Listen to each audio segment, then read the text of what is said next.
One of the things, good percentage of first serves, I know with my match today, and yeah, a lot of focus. 48 hours before she was set to face the world's #1 doubles player on the red clay of the Caja Magica, Alexandra Eala was standing on a red carpet in Madrid wearing a dress that had been designed in Manila, completed in 2 days, and shipped across the world by her uncle. The same clay, the same city, the same opponent who the last time these two met won the second set in 24 minutes. Two verified facts sit side by side and refuse to make sense together. A 20-year-old who captioned her glorious red carpet photos endlessly thankful to be part of such a special night, collecting 48,000 likes in under 48 hours, is now preparing to face the woman who once handed her a 6-0 bagel on a tennis court. It's getting better every year. I'm a better player this year now. What happened when the red carpet met the red clay is what this is really about. The dress Eala wore to the 2026 Laureus World Sports Awards at Palacio de Cibeles was a Filipiniana, the formal traditional garment of the Philippines. Her uncle, fashion designer Rajo Laurel, conceptualized and shipped it in roughly 48 hours. But yeah, I'm really trying to be less shy and... She wore it into a room that contained Novak Djokovic, Arina Sabalenka, Simone Biles, Eileen Gu, and Nadia Comaneci. "I felt like a princess," she said afterward. Nadia Comaneci, her Lifetime Awards speech. "I was so touched." 20 hours later, she was on a clay court at the Caja Magica beating qualifier Anastasia Pavlyuchenkova 6-3, 6-3 and addressing the Madrid crowd in Spanish. The bridge between those two moments is not a coincidence. It is a portrait of the kind of player Alexandra Eala has become, and it leads directly to the match scheduled for April 24th. To understand what Eala is walking into, you need to understand who Elise Mertens actually is right now, because the ranking gap of number 44 versus number 21 doesn't begin to tell the story. Mertens won the 2026 Australian Open doubles title in January with Zheng Sai. She is the current world #1 in doubles. She has 6 Grand Slam doubles titles and a career-high singles ranking of number 12. She arrived in Madrid as the 19th seed with a first-round bye, a 12-7 singles record in 2026, and a clay court career record of 69 wins and 41 losses. A 62.7% win rate built on placement, returns, and a return game that punishes any hesitation in the service box. She is not a player in decline. She is a player at a very specific, dangerous kind of peak, and the history between these two is not neutral. On October 17, 2023, at the Jasmine Open in Monaster, Mertens beat Eala 7-5, 6-0. Eala won just 9 of 32 second serve points. The second set lasted approximately 24 minutes. Eala was ranked around number 200 at the time, and the scoreline reflected every one of those 200 spots. It is worth acknowledging briefly that Mertens' Stuttgart week was not flawless. She built a 6-1, 2-0 lead over 7th seed Karolina Muchova, only to watch Muchova win 12 of the next 13 games and take the match. Mertens has a vulnerability when the pressure shifts, but she also demonstrated in that same Stuttgart match that she can dominate a top 10 player in the opening phase, and that is precisely the kind of start Eala cannot afford to give her, because the 2023 head-to-head did not just end 7-5, 6-0. In the first set, Eala actually competed. She saved match points in the 12th game before Mertens broke through. Then the second set happened. The question ahead of April 24th is whether the player who saved those match points in 2023 has become someone who no longer loses the second set at all. Start with what happened on April 22nd, because it matters more than the scoreline suggests. Eala beat Pavlyuchenkova 6-3, 6-3, and the number that defines that win is 76. 76% of first serve points won. She saved 5 of 6 break points. She broke serve twice in each set. That 76% figure is the direct, documented answer to the question that Greg Rusedski, Andrea Petkovic, and Martina Navratilova have all separately identified as Eala's primary development challenge: the serve. In their only previous meeting, Eala won 52% of first serve points against Mertens, who is among the most clinical returners currently competing on the WTA Tour. The serve was the issue then. The serve was the weapon on April 22nd too. The difference is what that weapon now looks like. That transformation did not happen in isolation. In the weeks before the 2026 season began, Eala trained with Rafael Nadal at the Rafa Nadal Academy in Mallorca, a session she described in terms that left no ambiguity about its physical and psychological intensity. "I was really tired after the practice," she said.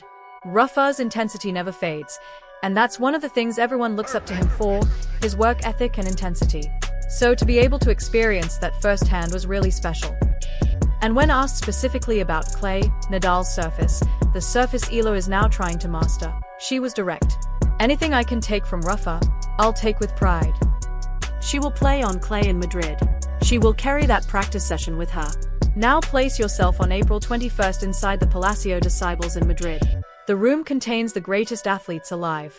Eala is 20 years old. She is wearing a dress her uncle designed and shipped in 48 hours from Manila. She is standing in the same space as Djokovic, Sabalenka, Biles, and the woman who introduced the perfect 10 in gymnastics. And she is not out of place. She is photographed. She is quoted. She is invited. The Laureus Committee does not extend invitations to players who do not belong in the room. The Instagram post she published that night, a photograph in the Filipiniana with one simple caption, drew 48,000 likes and 589 comments before 48 hours had passed. GMA News covered the dress story. ABS-CBN posted the clip of her celebrating with the Madrid crowd after her Pavlyuchenkova win. 6 major Philippine media outlets published dedicated coverage within 24 hours of her first-round result. The Tennis Channel social team asked the question they rarely need to ask. Do you remember a women's star who gets this kind of support wherever she goes? Those who were following Alexandra Eala long before the mainstream arrived, who tracked her through the over curse, who celebrated when she snapped an 8-match losing streak against opponents with surnames ending in over by beating Pavlyuchenkova on April 22nd, exactly 1 year after her last over win over Tomova. Those people understood something that the rankings still do not fully reflect. Eala's race to Turin position in 2026 sits approximately at number 15 globally. Her WTA singles ranking sits at number 44. That gap between where the rankings place her and where her actual 2026 results place her is a true measure of what she is doing this season, and the people who saw that first were right. Consider finally what Eala has achieved against the level of competition Mertens currently represents. Since that 6-0 bagel in Monastir, she has beaten Madison Keys when Keys was ranked number 5. She beat Iga Swiatek twice in the same tournament in Miami 2025, ranked number 2 at the time. She defeated Coco Gauff at number 4 and Jasmine Paolini at number 8. She has 4 career victories over top 10 players. The player Mertens dominated in 24 minutes in 2023 has since collected more top 10 wins than many players achieve in an entire career. ESPN put it precisely in March 2026. Opponents have had a full year of footage to study her patterns, the wide lefty serve on big points, the backhand down the line in transition, the willingness to absorb pace before turning defense into offense. They have the film. She keeps winning anyway. There is one voice that carries particular weight in this conversation, not a commentator's voice, not an analyst's, but the voice of a player who faced Eala in this exact city, at this exact tournament, on this exact surface, and needed 3 sets to walk away with the win. Iga Swiatek, at the time of their Madrid 2025 match, the reigning world number 2 and defending Madrid champion, a player who has won Roland Garros 4 times. After that match, a match in which Eala took the first set 6-4 before Swiatek recovered 4-6, 6-4, 6-2, Swiatek said this: "I understand that there's hype around these young players, but you have to stay focused on yourself." Parse that carefully. Swiatek did not say Eala was lucky. She did not say the first set was a fluke. She chose the word hype and then immediately qualified it by acknowledging she had to stay focused on herself. A player who needed 3 sets against someone they considered purely hype does not usually add that qualifier. Swiatek was, in the precise language of a champion, acknowledging that Eala's threat was real enough to require mental control. That admission came on Madrid clay in the same tournament. Eala is playing now against the same red clay where she is scheduled to face Elise Mertens, who unlike Swiatek has never had to deal with a 3-set match against this version of Alexandra Eala. Here is what this match is mathematically. At Madrid 2025, Eala reached the second round, beating Tomova, then losing to Swiatek 4-6, 6-4, 6-2. That run earned her approximately 35 ranking points. Those 35 points are dropping off her total right now in real time as this video plays. A second-round exit in 2026 earns 30 points, a net loss of 5 before the French Open clay swing has even reached Rome. A round of 32 finish, which requires beating Mertens, earns 50 points, a net gain of 15. Eala currently sits at number 44.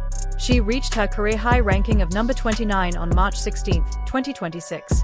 To be seated at Roland Garros, she needs to reach approximately number 32. The path from 44 to 32 runs directly through Elise Mertens on April 24th. This is the structure behind the red carpet and the clay. Eala has already committed to the Rome Open from May 5th through the 17th and the Palma Ladies Open on clay in May. A structured, deliberate clay campaign that shows exactly what the coaching team around Joan Bosch and clay season edition Sandro Weil is planning. Madrid is not an isolated event. It is the opening chapter of a Roland Garros seeding push. Beat Mertens and the chapter begins with momentum. Lose to Mertens and Eala arrives in Rome already behind the pace she needs mathematically. Every Filipino watching, from Madrid, from Manila, from every city in the world where the diaspora followed that red carpet moment and watched the video of her addressing the crowd in Spanish after beating Pavlyuchenkova. They are watching a player fighting not just for a win but for a structural foothold on the surface that will define whether 2026 becomes the year she turns into a genuine clay court threat. Her commercial value, her cultural presence, and her Roland Garros seeding all converge on one match. That is what the dress from Manila and the clay of Madrid share. They are both, in their own way, statements of belonging. It would be incomplete not to say this clearly. Alexandra Eala's clay court record in 2026 is 2 wins and 2 losses, and one of those defeats was heavy enough to raise serious questions. On April 14th, 8 days before her Pavlyuchenkova win, Eala faced Leylah Fernandez in Stuttgart. She fell behind 0-5 in the first set. She won just 42% of total points across the match. The final score was 1-6, 4-6, and it was not as close as that second set suggests. It was Eala's first match against a fellow left-hander on clay, and the tactical challenge exposed real, unresolved aspects of her clay game. 8 days is not a long time to recover from a match like that. The Pavlyuchenkova win in Madrid's first round was encouraging. The serve percentages were encouraging, the breakpoint conversion was encouraging, but Pavlyuchenkova is not Mertens. Mertens' return game is specifically built to exploit exactly the kind of second serve weakness that resulted in 9 of 32 second serve points won in their previous meeting. Eala has not yet beaten a top 25 player on clay in 2026. Mertens, at number 21, would be the first. "I've had some struggles on clay before," Eala said after the Pavlyuchenkova win with a level of honesty her coaching team likely appreciated. "But I've also had some really great matches. There are still a few tournaments left, so I'm really excited." That is not a player projecting confidence for the cameras. That is a player who has trained under Rafael Nadal's intensity on this surface and is choosing to face the challenge head-on rather than avoid it. "One drop of water can create waves," she has said. "I'm just trying to fight my best until the end." The question of whether the difficult phase is behind her or still ahead, that is what April 24th will answer. Step back and look at the full picture now. A 20-year-old who was being bageled in 24 minutes when she was ranked 200th, who won just 9 of 32 second serve points in Monastir in 2023, arrives in Madrid in April 2026 having trained with Rafael Nadal until exhaustion, having beaten 4 top 10 players across 2 years, having won 76% of first serve points against Pavlyuchenkova in a clean display of the exact improvement that Rusedski, Petkovic, and Navratilova said she needed. And she did all of this while wearing her country's traditional dress to one of the most prestigious sports award ceremonies on the continent, in a room with Djokovic, Biles, and Comaneci, before walking out the next morning and winning a professional tennis match. Swiatek needed 3 sets on this clay to contain her 1 year ago. The ranking math demands she win this match just to avoid losing ground before Roland Garros, and the opponent across the net is the woman who, in their only previous meeting, made the second set disappear in 24 minutes. That is what shocks the world actually means. It is not about the scoreline of a single match. It is about the convergence of everything. A 6-0 bagel on her record, a 1-6 first set loss in Stuttgart just 8 days before this match, a 15-spot ranking slide in 5 weeks, a clay court record of 2 wins and 2 losses, and an opponent who is the current world number 1 in doubles, a 6-time Grand Slam champion, and a player who went up 6-1 2-0 on a top 10 opponent just days ago. When Alexandra Eala steps onto that Kaja Magica clay to face Elise Mertens, she carries something that was not there in Monastir in 2023. 4 wins over top 10 players. A serve rebuilt under Rafa Nadal's guidance. A dress designed by her uncle and shipped from Manila in 2 days. And the clear, irreversible belief that she belongs in every room she enters, whether it is filled with Djokovic and Simone Biles or with the opponent who once made her look like she did not belong on a tennis court at all. That is the shock, not the score. The structure of the person carrying it. Now here is what we still do not know. Can she solve Mertens' return game before Mertens solves the lefty serve? Can she reach the round of 32 and begin that climb from number 44 toward the Roland Garros seeding mark? Or does the clay campaign stall here before Rome, before Parma, before Paris? If she beats Mertens and moves forward, the draw could present a Katerina Alexandrova or former world number 1 Karolina Pliskova in the round of 32. Share your prediction in the comments. Can Eala reach the round of 16 in Madrid? The match is on April 24th. The result will decide whether the story this video has built is a prologue or the beginning of the main chapter. If you want to be here when that chapter unfolds, when the verdict comes from the Caja Magica, this channel is where the full journey lives, not just the headline. Stay with it, because what happens next in Madrid, then Rome, then Roland Garros is a story that keeps growing richer with every match she plays.